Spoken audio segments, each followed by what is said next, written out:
Praise the Lord. Welcome to Damaris faith. ఏమంటాడంటే, కాబట్టి మీరు ఇక మీదట పరజనులు పరదేశులై ఉండగా పరిశుద్ధులతో ఏక పట్టణస్తులు, ఒకే పట్టణానికి పరలోక పట్టణానికి చెందిన వారం మనము దేవుని ఇంటి వారమునై ఉన్నామంట. ప్రతి వారము ఆయా స్థలాల్లో ఉన్నప్పటికీ ఆయా జాతికి చెందిన వారము, ఆయా మరి కులాలకు చెందిన, ఆయా మరి ప్రాంతాలకు చెందిన వారం అయినప్పటికీ కూడా ఒకే పట్టణానికి చెందిన వారము, ఒకే ఇంటికి చెందిన వారము అంటున్నాడు పౌలు. ఎందుకు? యేసు ప్రభు రక్తంతో కడగబడినము కాబట్టి ఒకే ఇంటికి ఒకే పట్టణానికి చెందిన వారము అంటున్నాడు.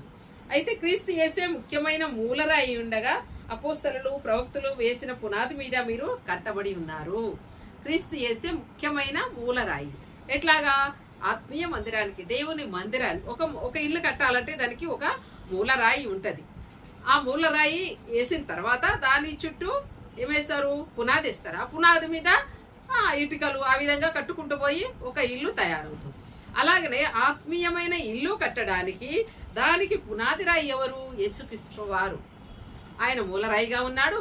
దాని మీద అపోస్తలులు 12 మంది పునాది రాళ్ళగా కట్టబడ్డారు. వాళ్ళు యేసుక్రీస్తు వారు శిలువలో ప్రాణం పెట్టినాడు.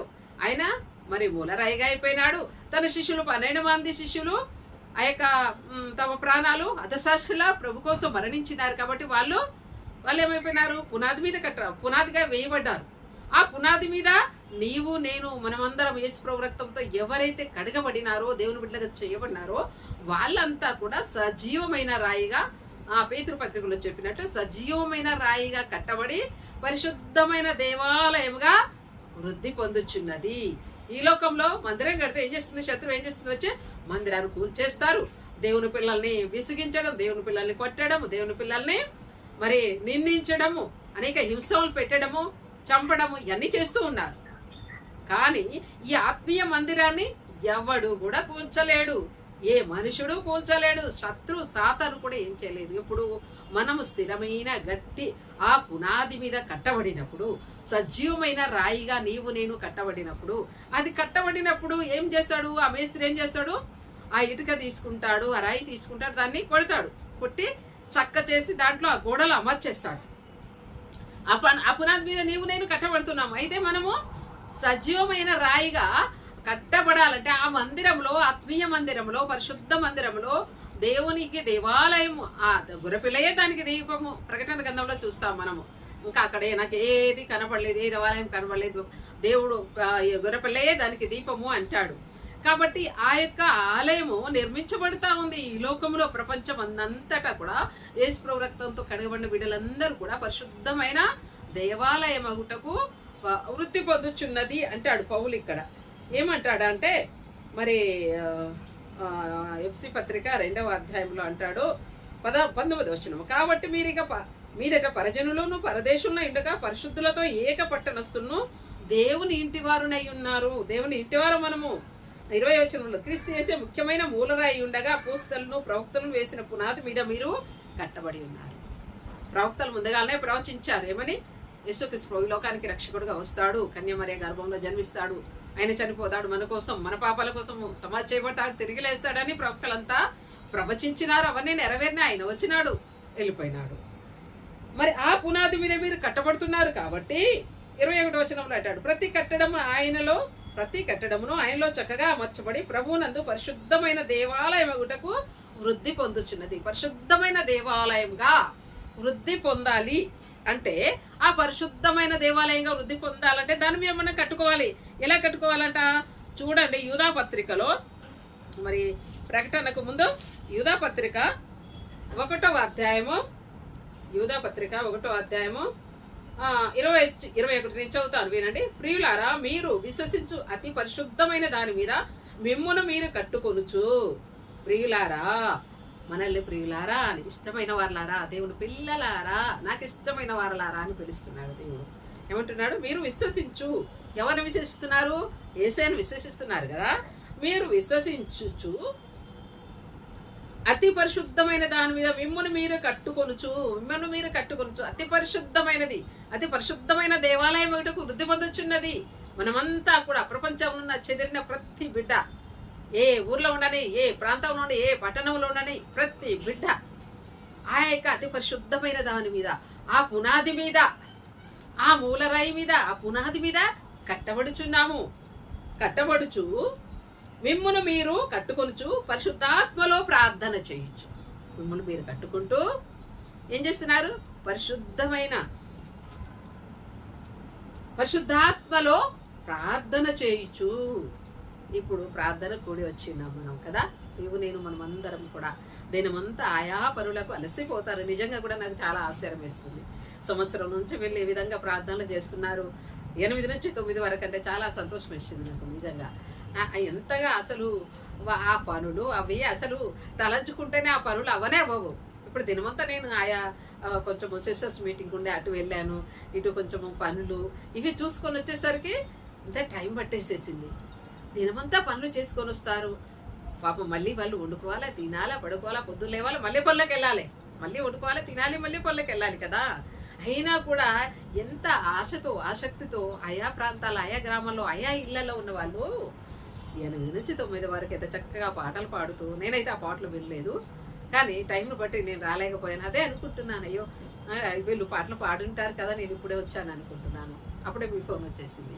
కాబట్టి ఇంతగా చక్కగా ప్రార్థన చేస్తూ, పాటలు పాడుతూ, వాక్యం వినడానికి ఆసక్తితో ఉండి తర్వాత ప్రార్థన చేసి ముగించుకొని వెళ్ళిపోతున్నారు. ఎంత గొప్ప సంతోషము నిజంగా. ప్రభు పరలోకంలో చూసి ఆయన ఎంత సంతోషిస్తాడు, మనల్ని చూసి, నిన్ను చూసి, నన్ను చూసి ఎంత సంతోషిస్తాడు ఆయన.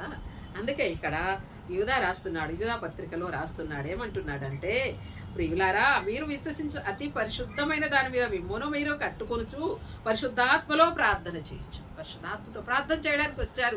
మన అక్కర్ల నిమిత్తం, మన అవసరాల నిమిత్తమే.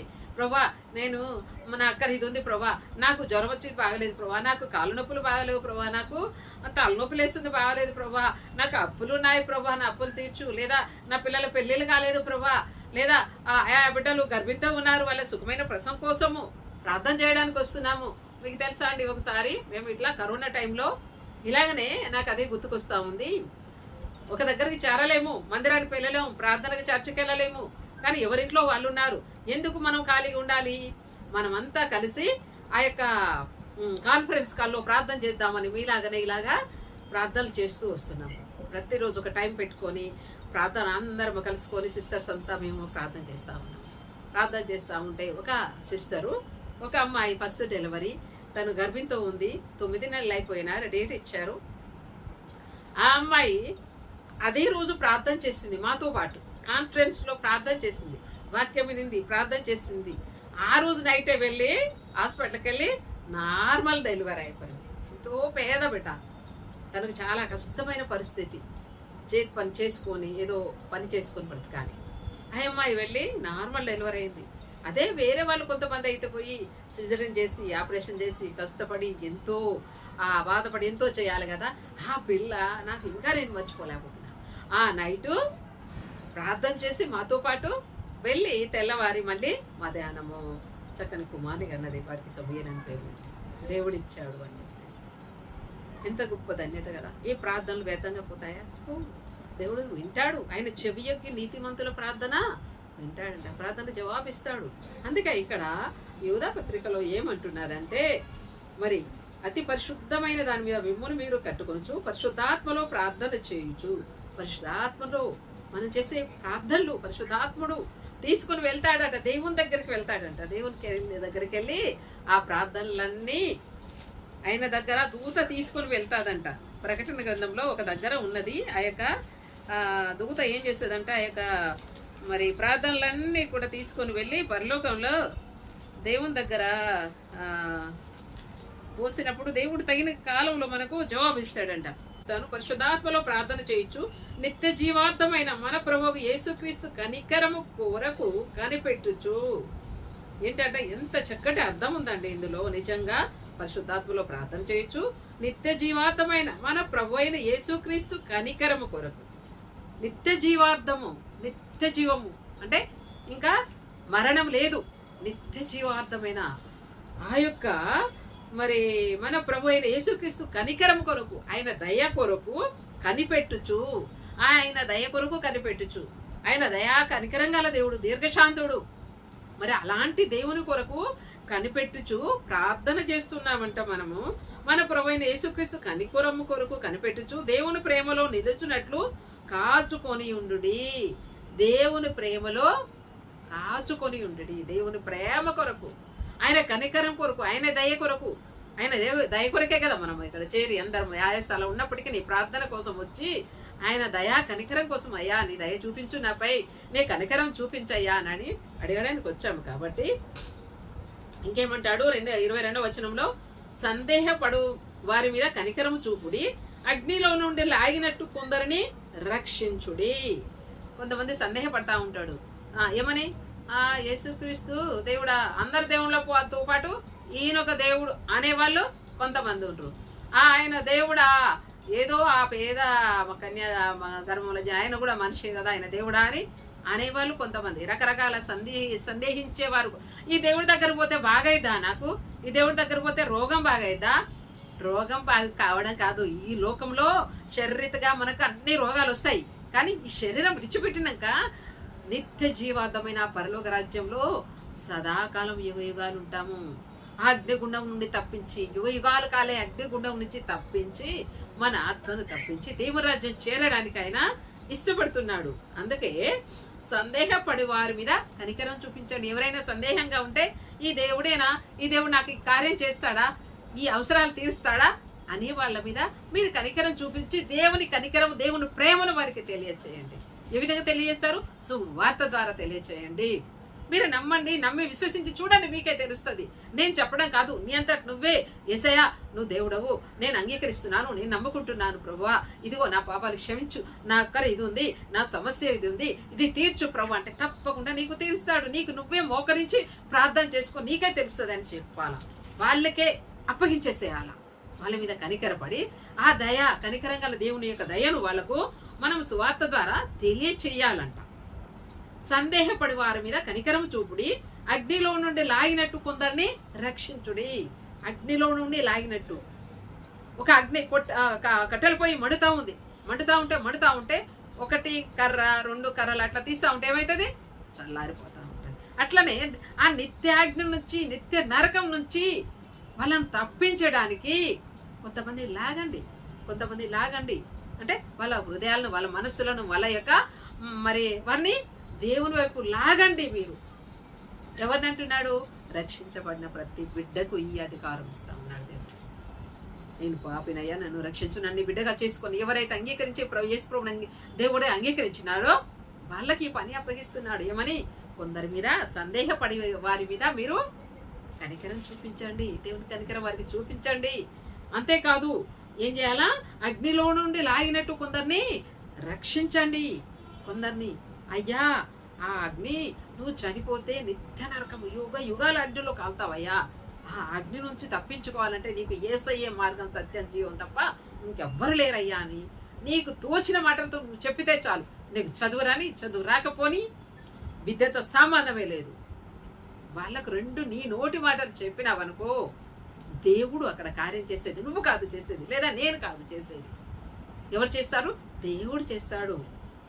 యేసయ్యా ఇదిగో ఈ బిడ్డ కోసం నేను 2 మాటలు చెప్పాలా అని వారి కోసం ప్రార్థన చేయాలి. ప్రార్థన చేసి వాళ్ళకు 2 మాటలు అందించేసేయాలి. సువార్త ద్వారా 2 మాటలు అందించేసి అప్పుడు దేవునికి అప్పగించి, అయ్యా నువ్వు చూసుకో, నువ్వు చెప్పినావు ప్రభా, 2 మాటలు ఆయనకు చెప్పినా, లేదా ఆమెకు చెప్పినాను ప్రభా, ఇదిగో నీ గురించి చెప్పినాను, నువ్వే చూసుకో ప్రభా అని ప్రార్థన చేసేయాలి. ఎప్పుడైతే ప్రార్థన చేస్తామో ఆ ప్రార్థన ద్వారా ఆ వ్యక్తిలో దేవుడు గొప్ప కార్యం జరిగిస్తాడు. అందుకే అంటున్నాడు, అగ్నిలో నుండి లాగినట్టు కొందరిని రక్షించుడి. శరీర సంబంధమైన వారి అపవిత్ర ప్రవర్తనకు ఏమాత్రము నొప్పుకొనక దానిని అసహించుకొనుచు భయంతో కొందరిని కరుణించుడి. భయంతో కొందరిని కరుణించండి.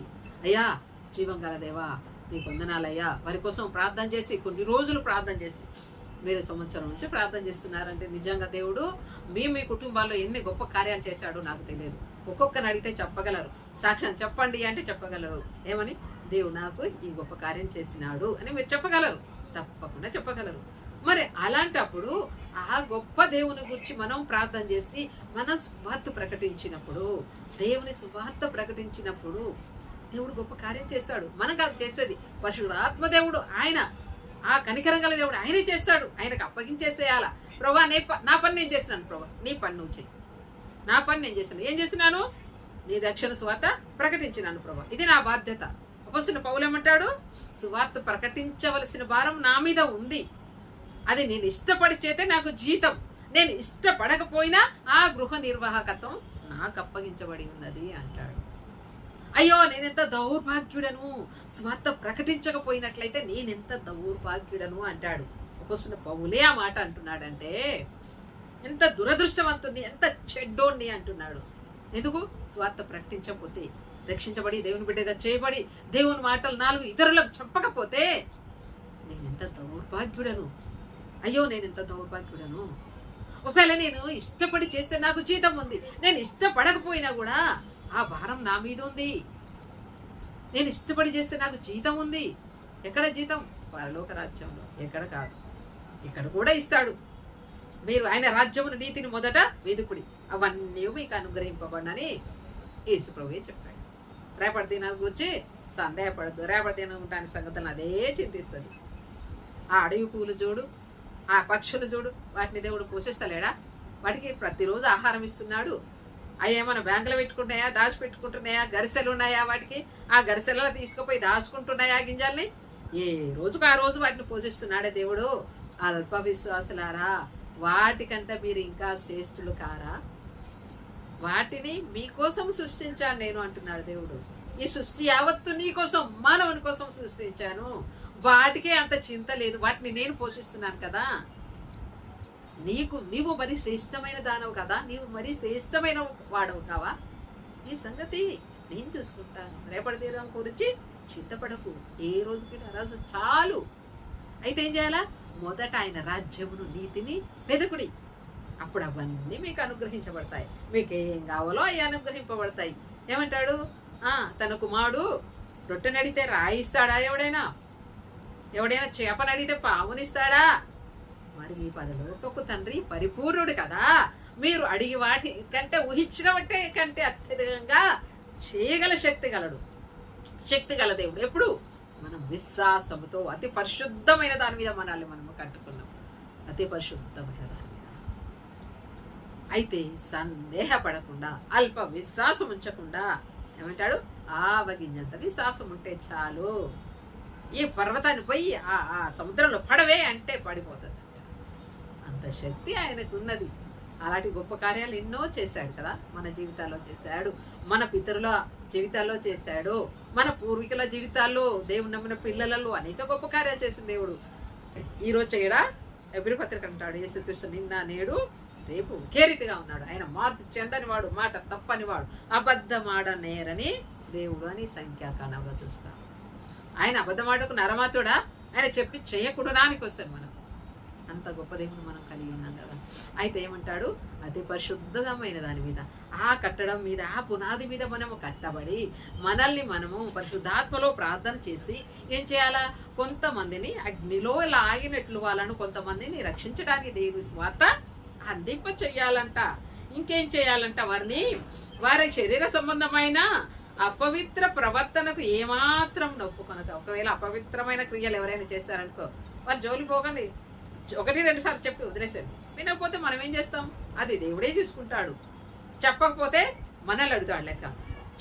మనం చెప్పి వదిలేసామనుకో, వాళ్ళనే దేవుడు అడుగుతాడు లెక్క. ఎహెజ్కేలులో సెలవిచ్చినట్లు కదా, ఎవ్వడి పాపాన్ని బట్టి వానికి శిక్ష విధిస్తా అంటాడు.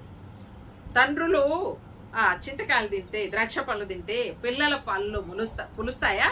పులువై. నేను చింతకాయ తిన్నాను, నా కుమారుని పళ్ళు పులుస్తాయా? పులువై. ఎవరు తింటే వాళ్ళకే పళ్ళు, ఎవరు చింతకాయ తింటే, ఎవరు ద్రాక్ష పండు తింటే వాళ్ళ పళ్ళే పులిసిపోతాయి. మరి అలాంటప్పుడు ఎవడి పాపమో వాడికే శిక్ష అంటాడు ఎహెజ్కేలు అధ్యాయం, ఎహెజ్కేలు గ్రంథంలో. అయితే ఆ పాపానికి శిక్ష విరుగుడు ఏముంది? ముందు మనం ఆ సువార్త వాళ్ళకి అందించినప్పుడు వాళ్ళు వినకపోతే దేవుడు వాళ్ళని లెక్క అడుగుతాడు. మనం చెప్పలేదనుకో, దేవుడు మనల్ని అడుగుతాడు, రక్షించబడిన నీవు నా కోసం ఏం చేస్తావు అంటాడు. అప్పుడు ఏం చెప్తాం జవాబు? అందుకే ఇక్కడ అంటున్నాడు, మరి వారి యొక్క అపవిత్రమైన ప్రవర్తనకి ఏమాత్రం ఒప్పుకొనక దాన్ని అసహించుకొనుచు భయంతో కొందరిని కరుణించుడి. వాళ్ళపై దయ చూపించి వదిలేసేయండి, నీ ఇష్టం, ఆయన దేవుడు, నేను నమ్మినాను, నాకు విశ్వాసం ఉంది, నువ్వు నమ్మితే నమ్ము, లేకపోతే లేదు, దేవుడు నన్ను చెప్పమన్నాడు, నీకు చెప్పేశాను, అంతే, చెప్పి వదిలేసేయండి.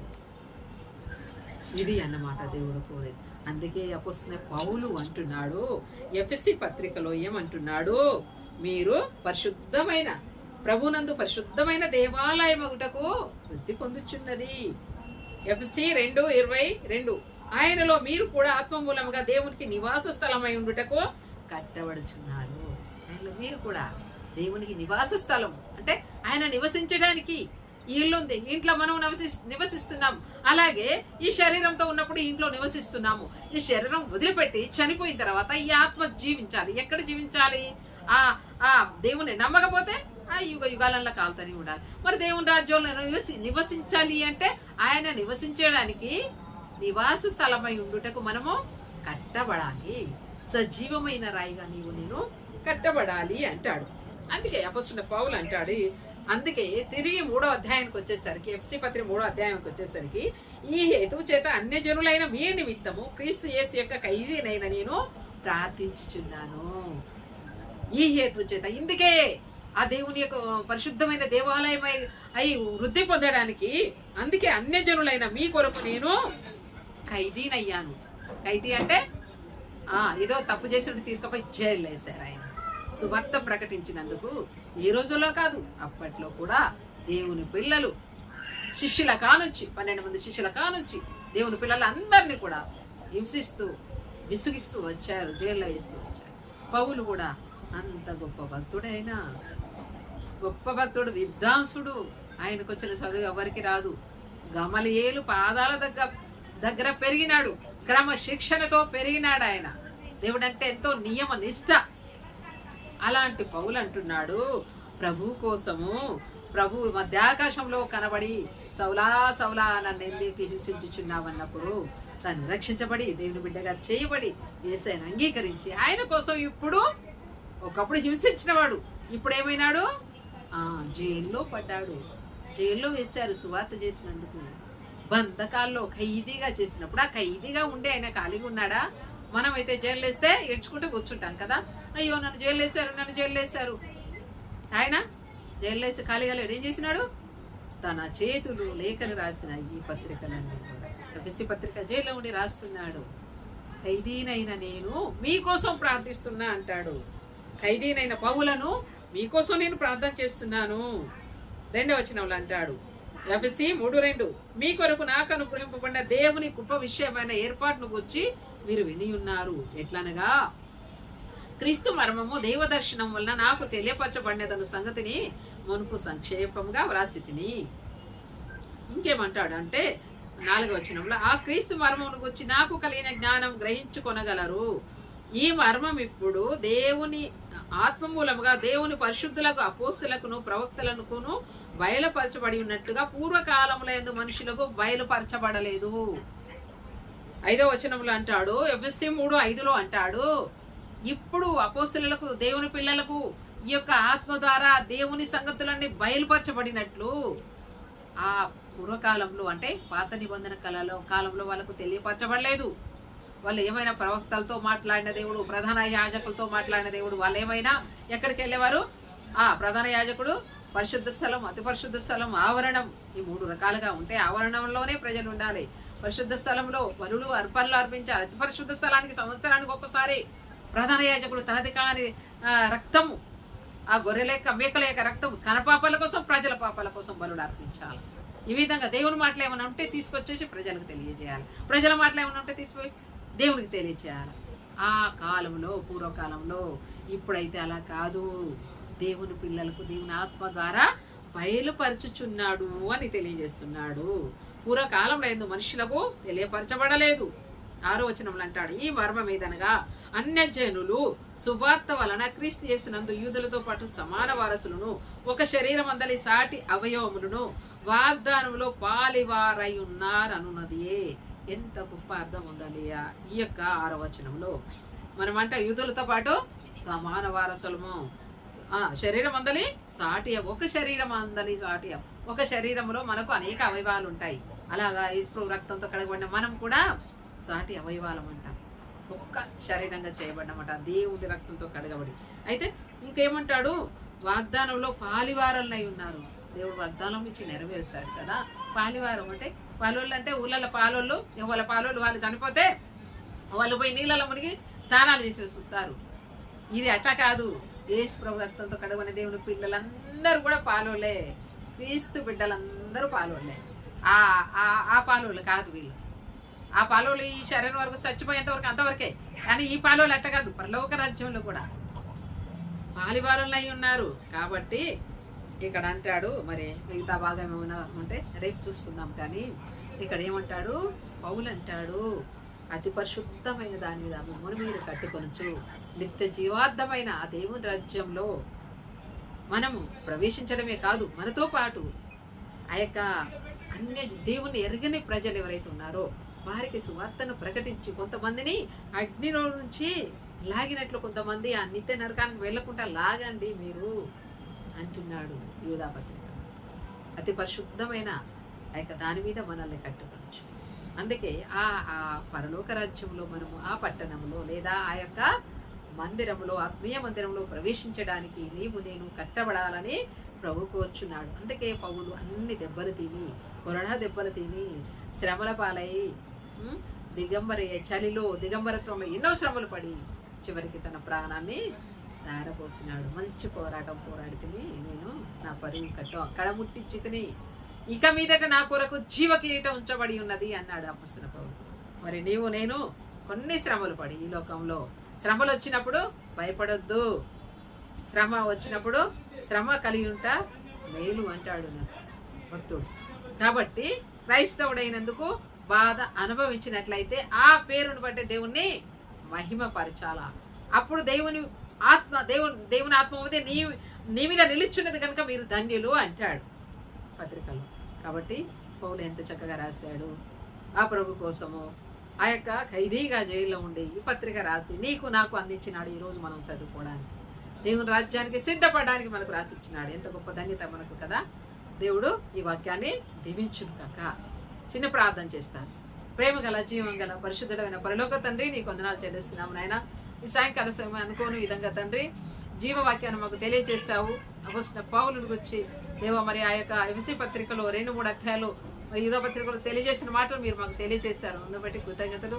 మేము కూడా అతి పరిశుద్ధమైన దాని మీద మమ్మల్ని మేము కట్టుకొనుచు అనేకులకు స్వార్థ ప్రకటించి వారిని కూడా కొంతమందిని అగ్నిలో నుంచి లాగినట్టు లాగాలని సెలవిచ్చారు. మాకు ఆ బాధ్యత ఇచ్చారు.